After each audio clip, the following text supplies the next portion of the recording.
Today we have some very special old school piece of technology. This is what I would call the start of the compact cassette. As you can see, we have some ancient recording device. We have paperwork for this recording device. And that's pretty much it. You can already see what it is, if you can read that. I doubt it, but who knows. Let me get into this paperwork. Alright, I'm going to show you some paperwork here. Here we have an original instruction manual for this historical piece of technology.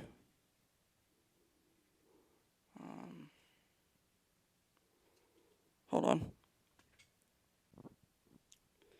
Alright, let's take a look at this manual. Oh, it went this way. Duh. Okay. About RCA Victor stereo tape recorder. Operating instructions. Yeah. Look at this. Very lovely. Teaches you what all the controls do. Shows you how to load your cartridge. You literally never find these with the original instruction manuals. Microphone, how to make recordings, how to do maintenance, even how to take apart the cassette. And yeah, look at that. You don't get that anymore. So that's the end of that. This is a format that, well, in my opinion, it basically is at the end of an era. It is literally a time capsule format because everything is a time capsule. There is no newer music from until 1964. It's all 1960s to late 1950s music. This is a time capsule right here. This piece right here. New RCA Victor's tape cartridge catalog.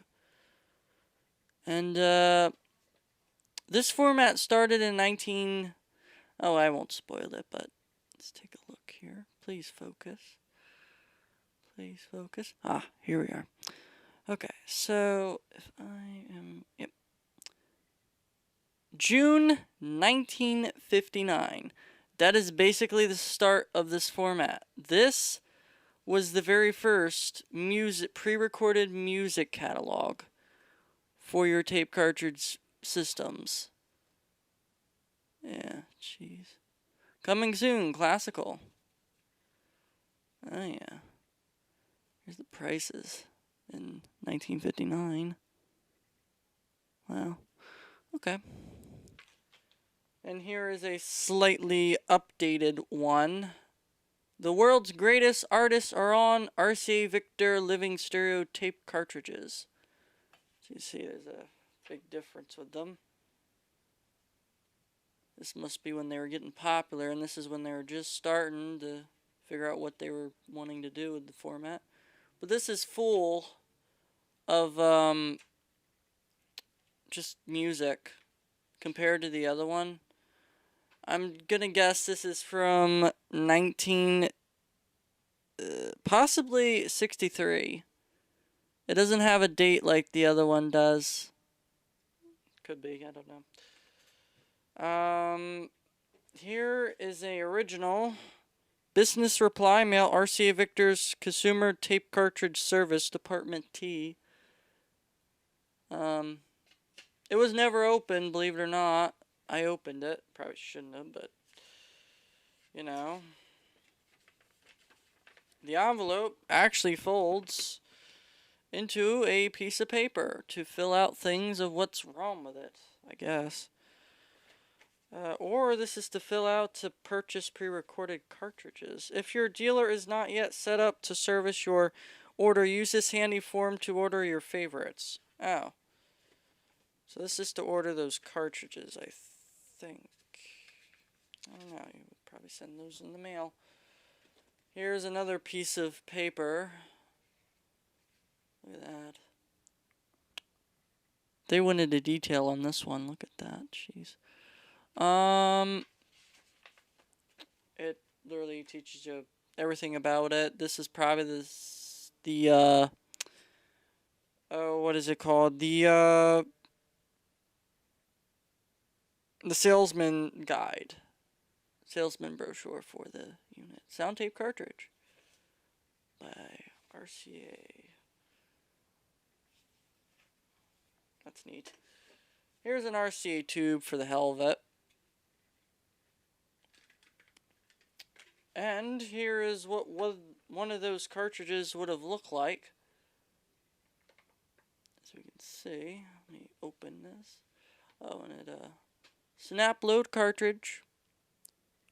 And there you can see 30 minutes per track. It's mint. It has stuff on it though. So it's going to be interesting to look at all what could be on this.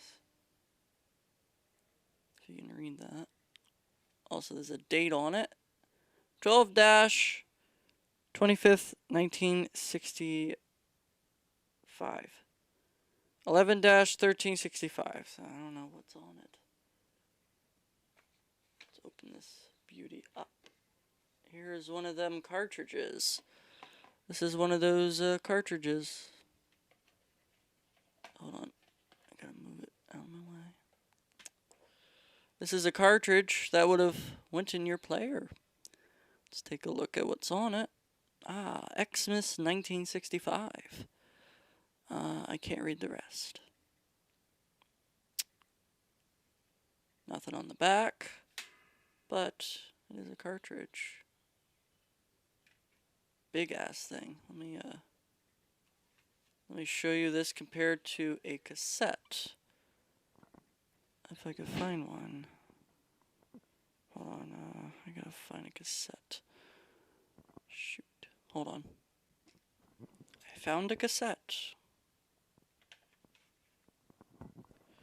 Here is the size of a cassette, a normal compact cassette. And here is the size of an RCA sound tape cartridge. Very different, but they do look alike, quite literally. Almost. It's interesting that this could have became a compact cassette, but I don't even think you fit this in your pocket. But yeah, other than that, yep. Let's put it back in its case for storing away. I will have to figure out. Oh, and the machine also came with this cable which can plug into an RCA console stereo system. So that's nice. Okay, so let's take a look at the player. Okay, so we have the RCA player / recorder, total sound stereo RCA tape recorder.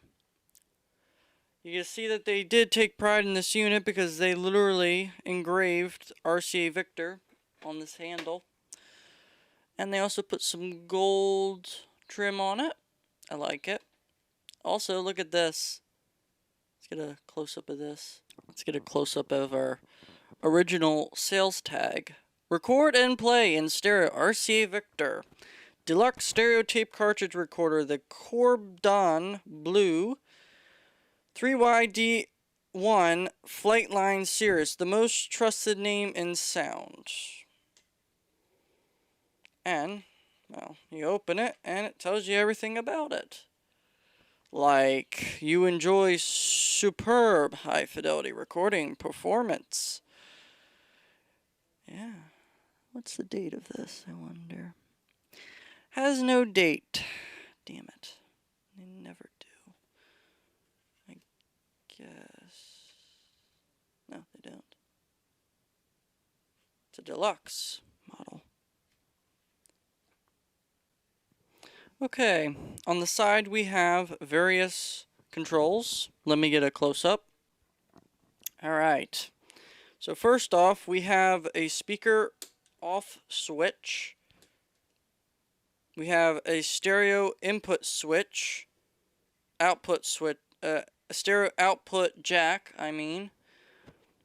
auxiliary left and right, which I believe is also audio out, and microphone mono or stereo of your choice, and this funky mid-century knob. Oh, hear that? Some ASMR for you. Keep moving it around. Got some vent holes, and yeah, that's basically it.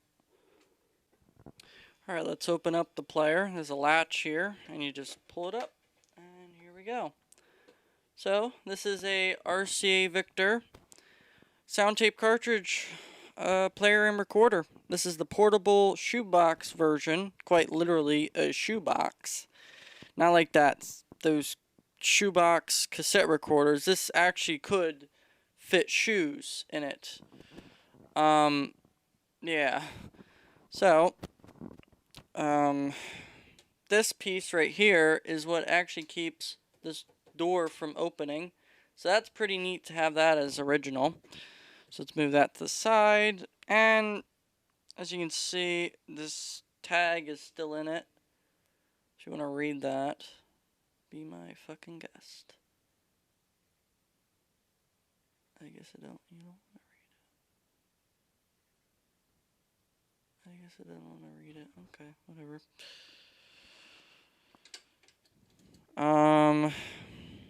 It doesn't have many functions. It has record. This is the record switch. Also, the glue on this is not doing too well. It's, well, coming off. We have rewind, stop, play. A and B track, stereo or mono you can record, and a seeing eye recording level tube on there. The cartridge that was left in it, which just says Xmas, so we got some more Christmas stuff on this thing. I guess it was last used on Christmas. Oh, it was probably a Christmas present that nobody wanted. I don't know why somebody wouldn't want this. This is a neat piece of technology. But I guess that person probably didn't think so, because still has the Christmas tape left in it. And it was probably not in there originally. Take out the tape. Here's the tape. Very clean unit in my opinion. It don't seem to have been used very much. Got a tape counter. It also got a speed selector, 3/4 inches per second and 1 7/8 inches per second. 3/4 because high fidelity. Something unique about this player is you're probably wondering how does it get stereo since it's got one speaker right here. Well, I'm going to show you. See this? Hold on. See this? Right here? Well, this is the speaker. See? Speaker. Right there. Speaker right there. Okay. How you would get that is, well, if you open this door, voila! Storage for literally everything. For your 2 stereo microphones. Ah, shit. For your 2 stereo microphones. Comes with the stereo microphones. This, another stereo microphone. The cable that plugs it into stereo mode. So this is the right speaker. Plug that in and it powers the amplifier built into this. Probably wondering, it is not a tube amplifier. It is a solid state amplifier with, I think, 3 transistors in it. One of the transistors is actually right here. So, interesting. This is also metal. So, yeah. Also, look at the power cord on this. Look at this shit. They love this unit so much, they actually put... Hold on, let me just get it up. Wait, is it... Oh, it's not even on. It's not right. Ah, fuck.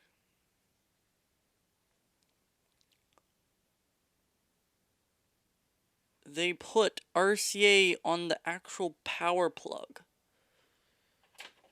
That tells you that they love this thing. It's a shame it didn't really take off like they would have hoped, but then again, the compact cassette didn't come out sooner before this was made. And this also does have a bounce control, so you can adjust your stereo left and rights to match perfectly. So it's a good unit, really. Let me get back to player. Okay. So right now you're seeing the audio heads. These were precision made audio heads. I've never seen anything like them, but this is actually, they tell you this is how they made it sound good on 3 3/4 inches per second. So, yeah. That's the audio head, and this is the erase head right here, which has like a copper or gold thing on there. And here's the pinch roller. I don't know what's going on with this. It's like not supposed to do that, but hey, it's a pinch roller. What can you say? Can't say shit. Oh well. This did have auto stop. This also has auto stop because these prevent it from, if you rewind it, it ain't gonna pull on the tape and rip it. This is auto stop. Ain't that neat? Okay, so, well, obviously it'll go off when it feels tension. Oh shit! Wait a minute. Hold on. You gotta have the motor engaged to do that. But yeah. Here's the audio heads. This is also a model 3YD11, which is the stereo one. Mine is serial number 34630-163. 120 volts AC, 60 cycles, and this takes 60 watts of power. That's quite a bit of power. To service tubes, this got tubes in the main unit. It's an interesting device. I haven't opened this up yet. I'll be probably doing that on this camera if I can. Yeah. It is UL listed too, so safety. Definitely #1 concern with this stuff. So now we're going to go to the living room and we're going to learn the history of this machine and how it came about and why. Also, I'm not going to plug this in on camera because, well,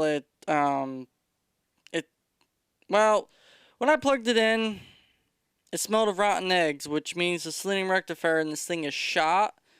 But good news is, when I powered it on, I heard, I think, the motor going off, but obviously reels aren't turning because these have belt issues. At least I think it was the motor. Something was humming, that's all I know. But none of the tubes were glowing. The seeing eye tube, I couldn't see its filament, so it wasn't even glowing. And then I smelled that bad smell. So this is not getting plugged on camera again. I have it on digital camera, though. So let's go to the living room and learn why this machine was invented.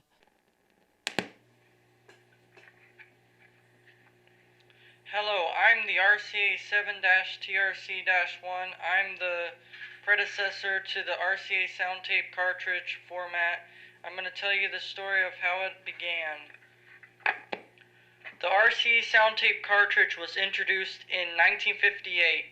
It is a magnetic audio tape format that was designed to offer stereo quarter-inch reel-to-reel tape recording quality in a convenient format for consumer market since brought in 1958. Following 4 years of development, this timing coincided with the launch of the stereophonic phonograph record, which was also introduced to the market in 1958 as well. The main advantage of the RCA sound tape cartridge over reel-to-reel machines is convenience. The user is not required to handle unruly tape ends and thread the tape through the machine before use, making the medium of magnetic tape more friendly to casual users.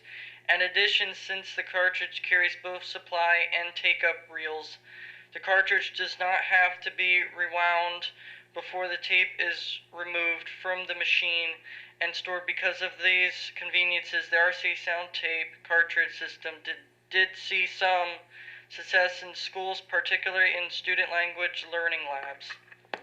Soon after the RCA sound tape cartridge was introduced in 1958, the same design concept would later be used in more successful compact cassette introduced in 1962 by Philips.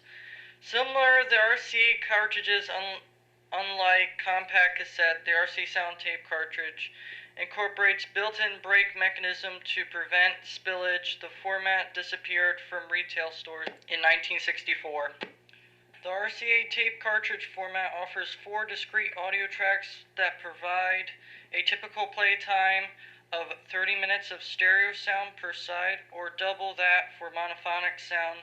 Some models can also play and record at 1.875 IPS inches per second, doubling playing time with a significant reduction in sound quality. This speed was of too low quality for music on these machines, but was acceptable for voice recording. With 2 interleaved stereo pairs, the track format and speed of the RCA tape cartridge is the same as that of consumer reel-to-reel stereo tape recorders, run at 3.75 inches per second. It is possible to dismantle the cartridge, spool the tape onto an open reel, and play it on such a machine. In fact, RCA offered an adapter for their sound tape cartridge machines to enable them to both play back and record traditional reels of tape up to 5 inches in reel diameter. Unlike the compact cassette, the RCA tape cartridge incorporates a brake to prevent the tape hubs from moving when the cartridge is not in a player. Small slot windows extend from the tape hubs towards the outside of the cartridge. Of that, the amount of tape visible on each spool can be seen. Despite its convenience, the RCA tape cartridge was not much of a success. RCA was slow to produce machines for the home market. They were also slow to license pre-recorded music tapes. For some, playback cost was also an issue, with a single cartridge costing $4.50 in 1960, $39 with inflation today, compared to a 1,200 foot 365 millimeter reel of tape, which costs $3.50, $31 in today's money. The format disappeared from retail stores by 1961. The physical tape width and speed of the tape, and even the size of the RCA tape cartridge, is similar to, though incompatible with, Sony's L cassette system introduced in 1976. That system also failed to achieve much market acceptance and was soon withdrawn. So in theory, this format had failed in 1964, and that was the end of it. Alright, I found it. There is truly no telling whether I can get this player to work. But the introduction and the history of it is quite amazing to me. But hopefully I can get this player working and we can hear them tapes to see what Voices of the Past holds on them. So, I'm going to pause this tape and we're going to get to the repair soon.